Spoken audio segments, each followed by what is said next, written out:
8 9 8లోంచి 9 పోతే 8లోంచి 9 పోతే ఏం బాబు లెక్క చేయలేదా? మీరు చెయ్యండి మాస్టర్. అలాగే నేను చెప్తాను, జాగ్రత్తగా విను. పైన ఎంత ఉంది? 8 కింద 9 9. 8లోంచి 9 పోతుందా? 8లోంచి 9 పోతుంది. పోదు బాబు. అందుచేత 10వ స్థానానికి అప్పుకెళ్ళాలి. 10వ స్థానం అంటే పక్కింటి. పక్కింటికి వెళ్ళి అప్పు చేయాలి. పక్కింటికి వెళ్ళి అప్పు తెచ్చుకోవడానికి ఆడికే కరమయ్యా. ఇదే నువ్వు చెప్పే చదువు. ఆయన పక్కింటి అప్పారావు దగ్గరే ఉంది అప్పు ఇయడానికి. ఆ అప్పారావు ఎప్పుడూ అప్పులు రావయ్యా. కాదమ్మా, లెక్క చెప్తున్నాను. ఈ అప్పులు తెచ్చుకునే చదువు మా అబ్బాయికి వద్దు. ఇంతవరకు పలక మీద రాసింది చాలు గాని ఇక ప్రశ్న చదివించు. అలాగే తల్లి. బాబు ఫారం చూద్దామా? వాచికి ఏది?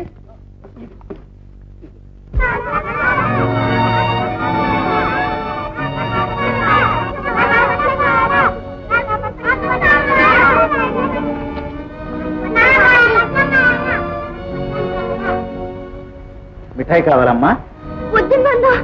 నాకొద్దు. భయపడకమ్మా, కొట్టండి. కొని పెడతారా అమ్మా? పొట్టలేదు. ఇంకోటి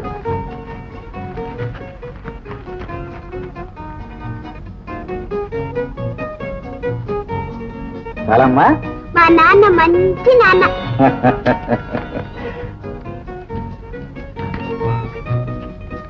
ఇన్నాళ్ల తర్వాత మీలో ఆనందం ఆప్యాయత కనిపిస్తున్నాయి. ఏమిటో? ఏం లేదు దుర్గా, బ్రతుకు తెరువు కోసం ఉద్యోగం సంపాదించాను. పాఠం చదువుకున్నావు బాబు? వద్దు మాస్టర్. ఒరే అలా అనుకున్నావు బాబు. ఈ సంగతి మీ అమ్మగారికి తెలిస్తే నిన్ను నన్ను కూడా కేకలిస్తుందిరా. నా మాట వినరా? సరే మాస్టర్. గుడ్. చూడు, సీతారామ కళ్యాణ పాఠం ఎప్పుడైనా చదివా? ఓ చదివానండి. అయితే నేను ప్రశ్న అడుగుతాను, దబావు చెప్పు. శివధనస్సుని ఎవరు ఇచ్చారు? తెలుసండి. ఆ. తెలుసండి. చెప్పు. శివధనస్సు. శివధనస్సు ఎవరు విరిచారు? విరవలేదండి. నువ్వు విరవలేదురా నాయన. ఎవరు విరిచారు? నిజంగా విరవలేదండి. శివధనస్సు అండి. నాన్న నేను విరవలేదు నాన్న. ఇరిస్తే ఇరిచాడు చెప్పడం, మావాడు అబద్ధం చెప్పడం. బాబు చిన్నబాబు అది కాదండి, ఇరిస్తే ఇరిసేలేవయా. దాని ధర ఎంత చెప్పు. చెక్కు రాస్తా. రావుడు చెప్పుకో. బంగారావు వెళ్ళిపోతున్నాడే. వాడు ఆడుకొని పోయినాడు కానీ మంతులో నాకు ఒక 4 ఇంగ్లీష్ కోసం నేర్పిస్తూ పెద్దవాళ్ళు తిరిగేటప్పుడు భలే ఇబ్బందిగా ఉంది.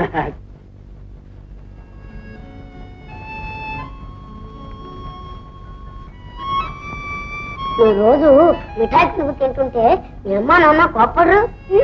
వాళ్ళే కొని పెడతారు. మా అమ్మ నాన్న ఏం కొని పట్టు. మీ అమ్మ నాన్న మంచాళ్ళు. అది కాదు, నేను పుట్టిన తర్వాత మా డబ్బంతా పోయిందట. అందుకని మా అమ్మ నాన్న ఎప్పుడు కొడుతుంటారు. మా అమ్మ కొడితే మా నాన్న, మా నాన్న కొడితే మా అమ్మ మిఠాయి కొని పెడుతుంటారు.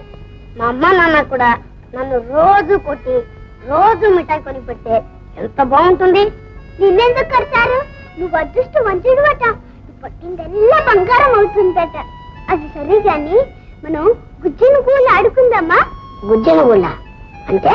అంటే నేనమ్మ నువ్వు నాన్న ఆడుకుందామా? అమ్మ నాన్న ఆడుకుంటారేంటి? దెబ్బలు ఆడుకుంటారు. కాదు, ఆడుకుందామా? నువ్వు ఇక్కడే ఉండు.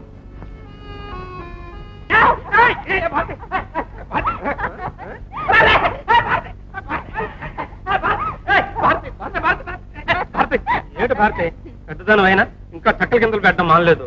నువ్వు మాత్రం పెద్దవాడవయ్యావు, ఇంకా అమాయకుడిగా ఉంటేలా? ఇల్లే లోకం అనుకుంటే ప్రపంచం ఎలా తెలుస్తుంది? నన్నేం చేయమంటావు? అమ్మా నాన్న ఇంట్లోంచి బయటకు వెళ్ళనిస్తేగా. అలానే ఎప్పుడు అమాయకంగా ఉంటే ఏమవుతావు? ఏమవుతాను? ఎప్పుడు నీ వెనకాలే ఉంటాను.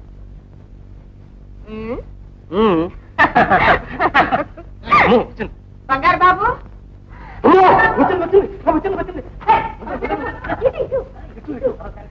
బంగారు బాబు, బంగారు బాబు, బంగారు బాబు, బంగారు బాబు. ఎందుకు అలా అరుస్తా? నేను ఇక్కడే ఉన్నాను. ఇక్కడే ఉన్నారా? అక్కడ మీ నాన్నగారు పిలుస్తున్నారు. పదండి పదండి.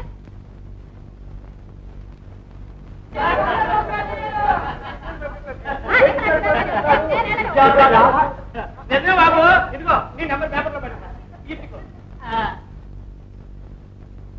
మన అబ్బాయి పరీక్ష అయితే కనకదుర్గమ్మకి అభిషేకం చేయిస్తానని మొక్కున్నారయ్యా. ఒక కనకదుర్గమ్మకి అయితే కంచి కామాక్షికి మధుర మీనాక్షికి నీ ఇష్టం ఎవరికైనా చేయించు. నా అబ్జెక్షన్ మాత్రం ఏమి లేదు.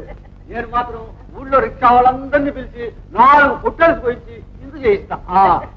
ఓయ్ సెక్రటరీ, ముక్కు ముక్కు ఇదిగోండి. రంగయ్య గారు, చిరంజీవి పాస్ అయితే 500 రూపాయలు బహుమానం ఇప్పిస్తాను. అవును నాన్న, పాపం పంతులు గారికి బహుమానం ఇచ్చే. ఓయ్ ఓయ్ సెక్రటరీ, అబ్బాయి చెప్తున్నాడు 500 చెప్పురాయి.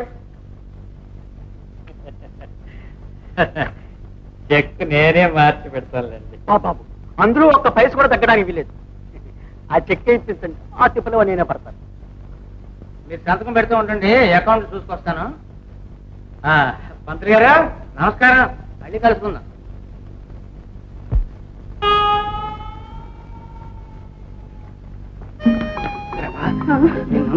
చాలా నుంచి ఒకటి అడగాలని ఉంది. అడగండి. ఇదిగో ఏమనుకో కదా. ఏమిటా పిలుపు?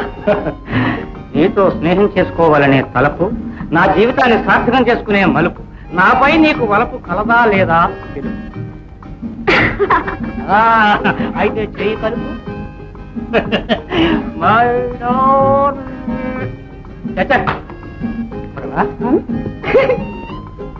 పంతులు, ఈ రాత చూసే నవ్వుతావయ్యా, ఈ రాత చూడు.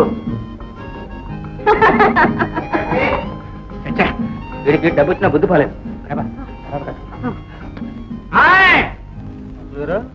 యాకింది యావత్తు అంతేగా. సెక్రటరీ, చెక్కు సరిగా ఉందో చూడు. సరిగానే ఉందండి.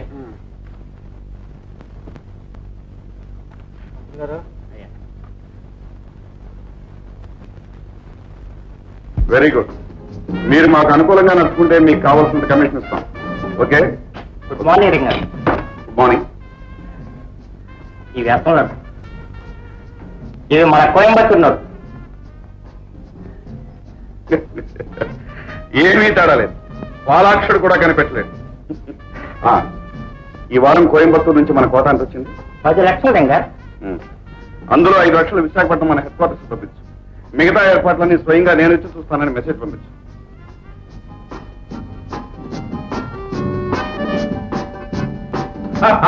Manorama, come on come on. You look very fine today. ఎవరి కోసం ఇంత అందంగా తయారయ్యా? మీకోసం. మన కోయంబత్తూరు నోట్ల మార్పిడికి అన్ని ఏర్పాట్లు వచ్చాయి. అలాగే. ఈ ఊళ్ళో ధనవంతుల లిస్టు తయారు చేశావు?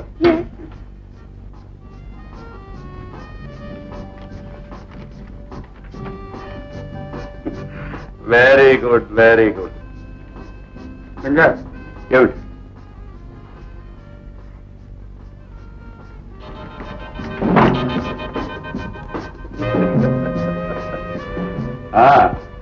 పోలీసు వారా?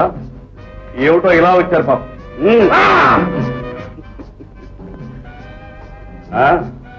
ఐడెంటిఫికేషన్ కార్డా?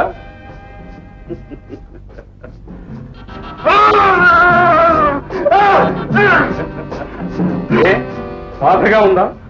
పట్టుకుంటానని ప్రగల్భాలు పలికి వచ్చావు కదా, పులి నోట్లో తలదూర్చావు వెర్రివాడ. ఇప్పుడు నీకు జరగబోయే సన్మానం ఏంటో తెలుసా?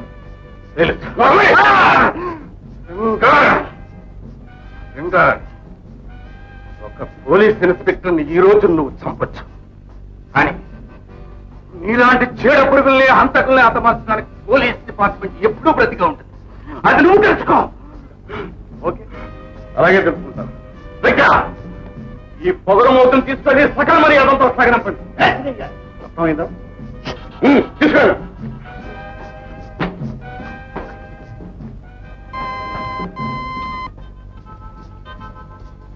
Hello boss, Ringer speaking. మీ ఆర్డర్స్ ప్రకారం ఇన్స్పెక్టర్ని పట్టుకున్నాం. సకల మర్యాదలతో సాగనంపుతున్నాం. Okay, thank you boss.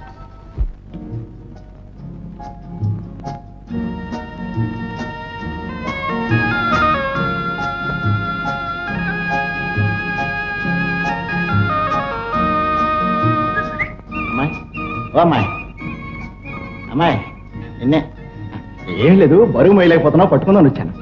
పట్టుకుంటావా? అంతేగా ఎంత దూరం వచ్చింది? పట్టుకో. చెంప పట్టుకొని వచ్చిన దాన్ని పట్టు.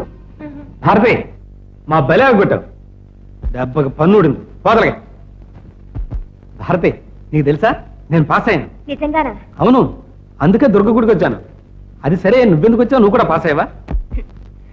పెళ్లి చూపుల పరీక్షలో పాస్ చేయించమని కనకదుర్గకు దండం పెట్టుకోవాలి వచ్చాను. మళ్ళీ పెళ్లి చూపులా? మన పెళ్లి ఎప్పుడు అయిపోయిందిగా? అది బొమ్మల పెళ్లి. బొమ్మల పెళ్ళా? అయితే నిజమైన పెళ్లి చేసుకుందాం. బాబు. అవును, ఒట్టు.